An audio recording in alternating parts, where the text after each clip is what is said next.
There has been some major debate in the Withering Waves community about Camellya, which was recently brought to my attention by one of my viewers on the channel. So there's a guy called Large Banana who discovered that Camellya's normal mode spin has a much higher multiplier than the Blazing World spin, so big W to him for bringing this to the community's attention.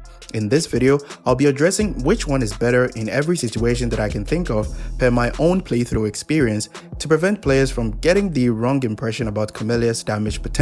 For simplicity's sake, I'm going to be referring to this one as White Herb mode spin and this one as Red Herb mode spin. It is indeed valid that the White Herb mode spin has a higher multiplier than the Red Herb mode spin, but that's only analyzing it at face value. Before we get to the actual damage analysis, let's go over some advantages and disadvantages of White Herb mode spin and Red Herb mode spin. The issue with White Herb mode spin is that if you get interrupted, you will have to start your whole attack animation again, which can make you waste a lot of time because of the knockback animation, while Red Herb mode gives you the ability to dodge and perform dodge counters with its own special scaling and help you consume Crimson Pistols as well, making your rotations much smoother. Keep in mind that the interruption to resistance that you also gain from the Epiphyte passive applies to the White Herb mode as well, but per my testing, it's not full interruption to resistance like Cucaracha's Death Messenger animation that can face tank anything, so you can still get interrupted.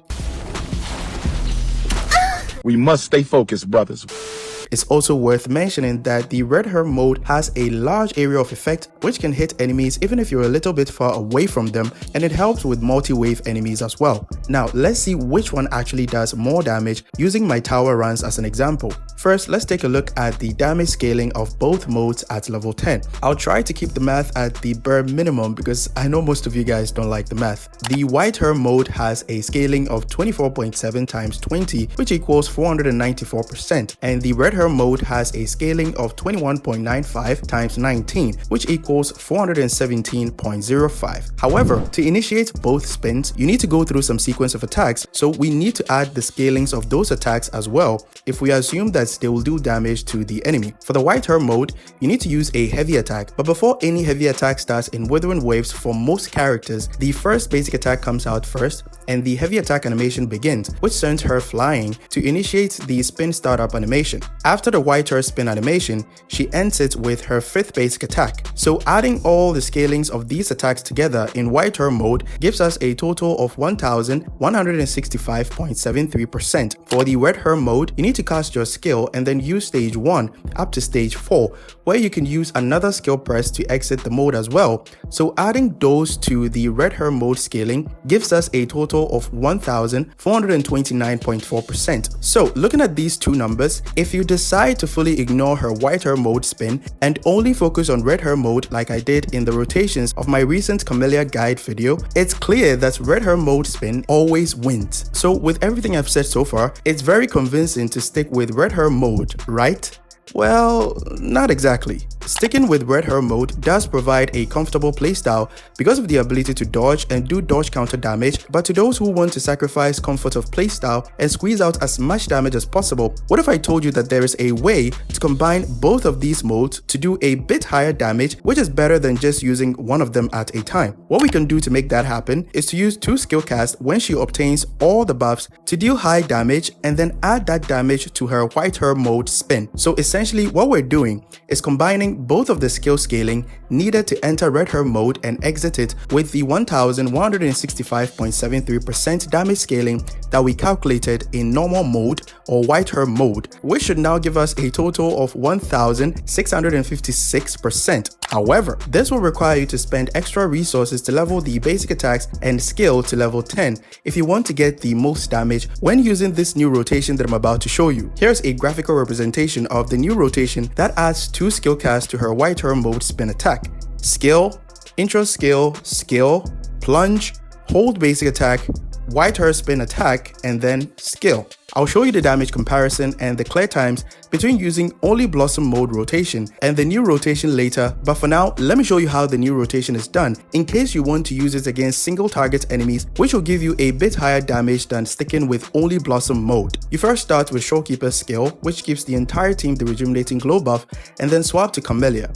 Use her skill and then cancel the animation by using the Dreamless Echo. Swap to Shorekeeper and then fill her concerto energy by doing a full basic attack sequence and then consume her forte stacks by doing a heavy attack. The dodge counters should help fill her concerto energy after using her liberation. Cast her Echo skill and then intro to Camellya. Use her skill and then plunge, but keep holding your basic attack so that she transitions directly into the heavy attack animation right after touching the ground, but don't let go just yet. Keep holding it until the last attack after the spin animation is completed, which looks like a plunge attack, but keep a very close eye on your concerto energy so that it doesn't get full. Use her skill, but if the skill cast will fill your concerto energy, simply swap to Sanhua after casting it so that you don't fully fill your concerto energy. Start her basic attack 5 animation for her personal damage buff. If you don't have a fully invested Sanhua, gladly skip this step. Use her liberation, heavy attack, and then press her skill as soon as she disappears to speed up the rotation even further. If you can't manage this,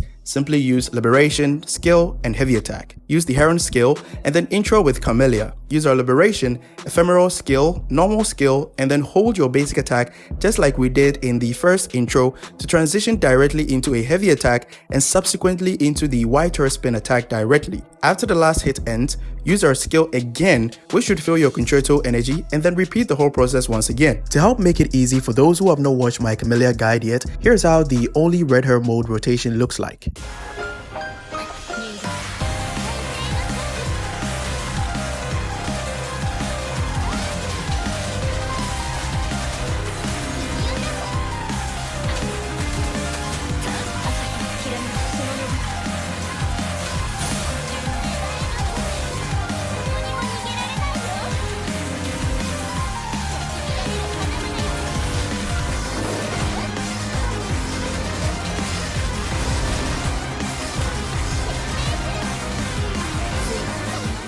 Now, here's a damage comparison between white hair mode and red hair mode. Here are the stats that I'm currently running. 67 crit rate on 260 crit damage with Emerald of Genesis, double havoc damage bonus, and talent level 8 on basic attack and 8 on the resonance skill.